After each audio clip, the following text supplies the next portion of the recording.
जय श्री कृष्णा। सभी भगवत प्रेमियों का स्वागत है। आज के वीडियो में हम पितृदोष क्या होता है तथा पितृदोष की शांति व इसके निवारण के बारे में जानेंगे। आइए वीडियो शुरू करने से पहले सच्चिदानंद घन भगवान श्री कृष्ण को नमन करते हैं। सच्चिदानंद रूपाय विश्वोत्पत्त्यादि हेतवे तापत्रय विनाशाय श्री कृष्णाय वयं नमः। वसुदेव सुतं देवं कंस चाणूरमर्दनं देवकी परमानंदम कृष्णं वंदे जगद्गुरुम। जब हमारा कोई पूर्वज प्रेत योनि या सर्प योनि में होता है उसे पितृदोष कहते हैं। अपने धर्म कर्म का उचित प्रकार से पालन नहीं करने के कारण वर्तमान में बड़ी संख्या में लोग पितृदोष से पीड़ित हैं। पितृदोष होने पर घर में अनेक प्रकार की समस्याएं आती हैं। आर्थिक समस्या, परिवार के सदस्यों का प्राय बीमार रहना, उन्नति में रुकावट, बनते बनते काम बिगड़ जाना, विवाह में बाधा, उपयुक्त शिक्षा के बाद भी परिवार के युवाओं को उपयुक्त रोजगार नहीं मिलना, संतान में बाधा आदि आदि। ज्योतिष शास्त्र में पितृदोष के अनेक उपाय बताए गए हैं, जिनमें मुख्य रूप से श्राद्ध पक्ष में तर्पण, श्राद्ध कर्म, किसी पवित्र नदी में पिंडदान, नारायण बलि आदि आदि।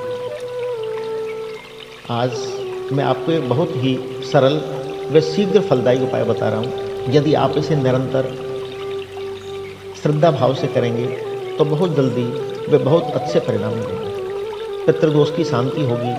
वे लगातार करते रहने से पितरों की मुक्ति भी हो जाएगी, ऐसा शास्त्र में वर्णित है। आइए उस उपाय के बारे में जानते हैं। श्राद्ध पक्ष में पितरों का तर्पण वे श्राद्ध कर्म करें तथा श्रीमद् भगवत गीता के 7वें अध्याय व उसके महात्म्य का नियमित पाठ करें। यदि आप संस्कृत शुद्ध नहीं पढ़ सकते तो इसका नियमित श्रवण करें। श्रीमद् भगवत गीता के नियमित पाठ करने या उसका श्रवण करने से हमारे पितृदेव प्रसन्न होते हैं तथा हमें आशीर्वाद प्रदान करते हैं, जिससे हमारे सभी प्रकार के कष्टों का निवारण हो जाता है तथा घर में सुख समृद्धि व धन धान्य की वृद्धि होती है। श्रीमद् भगवत गीता पाठ के श्रवण के पूर्व ओम नमो भगवते वासुदेवाय मंत्र का यथाशक्ति जाप करें और यदि संभव हो तो परिवार के सभी सदस्यों को साथ में बैठकर गीता पाठ का श्रवण करें। वैसे तो गीता जी के पाठ या श्रवण नित्य फलदायी है, किंतु श्राद्ध पक्ष में इसका विशेष महत्व है। आइए श्रीमद् भगवत गीता के 7वें अध्याय के महात्म्य व मूल पाठ शुरू करते हैं।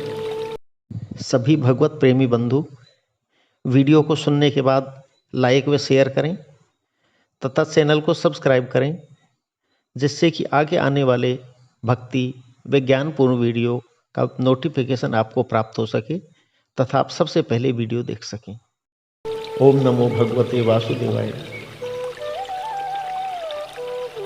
भगवान शिव कह रहे हैं, पार्वती अब मैं 7वें अध्याय का महत्व बतलाता हूँ, जिसे सुनकर कानों में अमृत राशि भर जाती है। पाटलिपुत्र नामक एक दुर्गम नगर है, जिसका द्वार बहुत ही ऊंचा है। उस नगर में शंकुकर्ण नामक एक ब्राह्मण रहता था। उसने वैश्य वृत्ति का आश्रय लेकर बहुत सा धन कमाया, किंतु न तो कभी पितरों का तर्पण किया और न ही देवताओं का पूजन किया। वह धनोपार्जन में ही तत्पर रहता था और राजाओं को ही भोज दिया करता था। एक समय की बात है, उस ब्राह्मण ने अपना चौथा विवाह करने के लिए पुत्रों और बंधु बांधवों के साथ यात्रा की। मार्ग में आधी रात के समय जब वह सो रहा था, एक सर्प ने कहीं से आकर उसकी बाह में काट लिया। और उसके काटते ही ऐसी अवस्था हो गई कि मणि, मंत्र और औषधि आदि से भी उसके शरीर की रक्षा असाध्य जान पड़ी। तत्पश्चात कुछ समय में ही उसके प्राण पखिर उड़ गए। फिर बहुत समय के बाद वह प्रेत सर्प योनि में उत्पन्न हुआ। उसका चित्त धन की वासना में बंधा था। उसने पूर्व वृत्तांत को स्मरण करके सोचा, मैंने जो घर के बाहर करोड़ों की संख्या में अपना धन गाड़ रखा है, उससे इस पुत्रों को वंचित करके स्वयं ही इसकी रक्षा करूंगा। एक दिन सांप की योनि से पीड़ित होकर पिता ने स्वप्न में अपने पुत्रों के समक्ष आकर अपना मनोभाव बताया। तब उसके पुत्रों ने सवेरे उठकर बड़े विस्मय के साथ एक दूसरे से स्वप्न की बात कही। उनमें से मंझला पुत्र कुदाल हाथ में लिए घर से निकला और जहां उसके पिता सर्प योनि धारण करके रहते थे, उस स्थान पर गया। यद्यपि उसे धन के स्थान का ठीक ठीक पता नहीं था, तो भी उसने चिन्हों से उसका ठीक निश्चय कर लिया और लोभ बुद्धि से वहां पहुंचकर बांबी को खोदना आरंभ किया। तब उस बांबी से एक बड़ा भयानक सर्प प्रकट हुआ और बोला, ओ मूढ़, तू कौन है? किस लिए आया है? क्यों बिल खोद रहा है? अथवा किसने तुझे भेजा है? ये सारी बातें मेरे सामने बता। पुत्र बोला, मैं आपका पुत्र हूँ, मेरा नाम शिव है। मैं रात्रि में देखे हुए स्वप्न से विस्मित होकर यहाँ स्वर्ण लेने के लिए आया हूँ। पुत्र की यह वाणी सुनकर वह सांप हंसता हुआ उच्च स्वर से इस प्रकार स्पष्ट वचन बोला, यदि तू मेरा पुत्र है तो मुझे शीघ्र ही इस बंधन से मुक्त कर। मैं पूर्व जन्म के गाड़े हुए धन के लिए ही सर्प योनि में उत्पन्न हुआ हूँ। पुत्र ने पूछा, पिताजी, आपकी मुक्ति कैसे होगी? इसका उपाय मुझे बताइए, क्योंकि मैं सब लोगों को छोड़कर आपके पास आया हूँ। पिता ने कहा, बेटा, गीता के अमृत में 7वें अध्याय को छोड़कर मुझे मुक्त करने में तीर्थ, दान, तप और यज्ञ भी सर्वथा समर्थ नहीं है। केवल गीता का 7वां अध्याय ही प्राणियों की जरा, मृत्यु आदि दुख को दूर करने वाला है। पुत्र, मेरे श्राद्ध के दिन 7वें अध्याय का पाठ करने वाले ब्राह्मण को श्रद्धापूर्वक भोजन कराओ। इससे निसंदेह मेरी मुक्ति हो जाएगी। वत्स, अपनी शक्ति के अनुसार और पूर्ण श्रद्धा के साथ वेद विद्या में प्रवीण अन्य ब्राह्मणों को भी भोजन कराना। सर्प योनि में पड़े हुए पिता के ये वचन सुनकर सभी पुत्रों ने उसकी आज्ञा के अनुसार उससे भी अधिक किया। तब शंकुकर्ण ने अपने सर्प शरीर को त्याग कर दिव्य देह धारण किया और सारा धन पुत्रों के अधीन कर दिया। पिता ने करोड़ों रुपए की जो संपत्ति, धन बांट कर दिया था, उससे वे सदाचारी पुत्र बहुत प्रसन्न हुए। उनकी बुद्धि धर्म में लगी हुई थी, इसलिए उन्होंने बावली, कुआं, पोखरा, यज्ञ तथा देव मंदिर के लिए उस धन का उपयोग किया और अन्नशाला भी बनवाई। तत्पश्चात 7वें अध्याय का सदा जप करते हुए उन्होंने मोक्ष को प्राप्त किया। हे पार्वती, यह तुम्हें 7वें अध्याय का महात्म बताया गया है, जिसके श्रवण मात्र से मानव सब पातकों से मुक्त हो जाता है।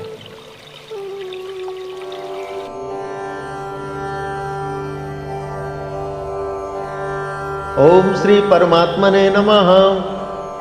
अथ 7मोऽध्यायः। श्री भगवानुवाच, मय्यासक्तमनः पार्थ योगं युञ्जन् मदाश्रयः असंशयं समग्रं मम यथा ज्ञास्यसि तच्छृणु। ज्ञानं तेऽहं सविज्ञानमिदं वक्ष्याम्य शेषतः। यद् ज्ञात्वा नेह भूयो न ज्ञातव्यमवशिष्यते। मनुष्याणां सहस्रेषु कश्चिद्यतति सिद्धये। यत् तामपि सिद्धानां कश्चिन्मं वेति तत्त्वतः। भूमिरापो नलो वायु खं मनो बुद्धिरेव च।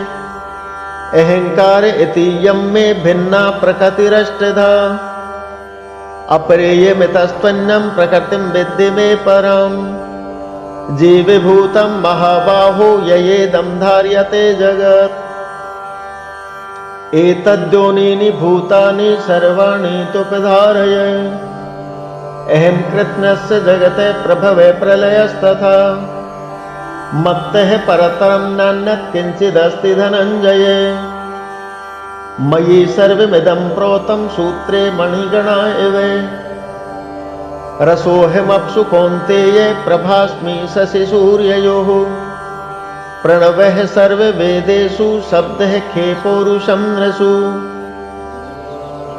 पुण्यो गन्धः पृथिव्यां च तेजस्सास्मि विभावसौ।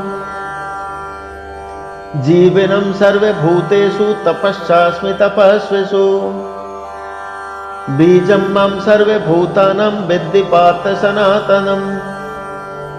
बुद्धिर्बुद्धिमतामस्मि तेजस्तेजस्विनामहम्। बलं बलवतां चाहं कामरागविवर्जितम्। धर्मविरुद्धो भूतेषु कामोऽस्मि भरतर्षभ। ये चैव सात्विका भावा राजसास्तामसाश्चये। मत्त एवेति तान् विद्धि नैत्वहं तेषु ते मयि। त्रिभिर्गुणमयैर्भावैरेभिः सर्वमिदं जगत्। मोहितं नाभिजानाति मामेभ्यः परमव्ययम्। देवी हेषा गुणमयी मम माया दुरत्यया। मामेव ये प्रपद्यन्ते मायामेतां तरन्ति ते। नैमां दुष्कृतिनो मूढा प्रपद्यन्ते नराधमाः। माययापहृतज्ञाना आसुरं भावमाश्रितः। चतुर्विधा भजन्ते मां जना सुकृतिनोऽर्जुने। आर्तो जिज्ञासुरर्थार्थी ज्ञानी च भरतर्षभ। तेषां ज्ञानी नित्ययुक्त एक भक्तिर्विशिष्यते। प्रियो हि ज्ञानिनो अत्यर्थमहं स च मम प्रियः। उदाराः सर्व एवैते ज्ञानी त्वात्मैव मे मतम्। आस्थितः स हि युक्तात्मा मावेवानुत्तमं गतिम्। बहूनां जन्मनामन्ते ज्ञानवान् मां प्रपद्यते। वासुदेवः सर्वमिति स महात्मा स दुर्लभः। कामस्तेस्तेर्हृतज्ञाना प्रपद्यन्तेऽन्य देवताः। तं तं नियममास्थाय प्रकृत्या नियता स्वया। यो यो यं यं तनुं भक्तः श्रद्धयार्चितुमिच्छति। तस्य तस्याचलां श्रद्धां तामेव विदधाम्यहम्। सेतया श्रद्धया युक्तस्तस्याराधनमीहते। लभते च तैर्कामान्मय्येव विहितानि तान्। अन्तिवतु फलं तेषां तद्भवत्तल्पमेधसाम्। देवान् देवयजो यान्ति मद्भक्ता यान्ति मामपि। अव्यक्तं व्यक्तिमापन्नं मन्यते मां बुद्धयः। परं भावं जानन्तु मम व्ययमनुत्तमम्। नाहं प्रकाशः सर्वस्य योगमाया समवृतः। मूढोऽयं नाभिजानाति लोको मामजमव्ययम्। वेदाहं समतीतानि वर्तमानानि चार्जुने। भविष्याणि च भूतानि मां तु वेद न कश्चन। इच्छाद्वेषसमुत्थेन द्वन्द्वमोहेन भारत। सर्वभूतानि सम्मोहं सर्गे यान्ति परन्तप। येषां त्वन्तगतं पापं जनानां पुण्यकर्मिणां। ते द्वन्द्वमोह निर्मुक्ता भजन्ते मां दृढव्रताः जरामरणमोक्षाय मामाश्रित्य यतन्ति ये ते ब्रह्म तद्विदुः कृष्णम् आध्यात्मं कर्म चाखिलम् साधिभूतादिदेवं मम साधियज्ञं च ये विदुः प्रयाणकालेऽपि चैमां ते विदुर्युक्तचेतसः। ॐ तत्सत् इति श्रीमद्भगवद्गीता उपनिषत्सु ब्रह्म विद्यायां योगशास्त्रे श्रीकृष्णार्जुन संवादे ज्ञान विज्ञान योगो नाम सप्तमोऽध्याय। हरि ओम तत्सत्, हरि ओम तत्सत्, हरि ओम तत्सत्।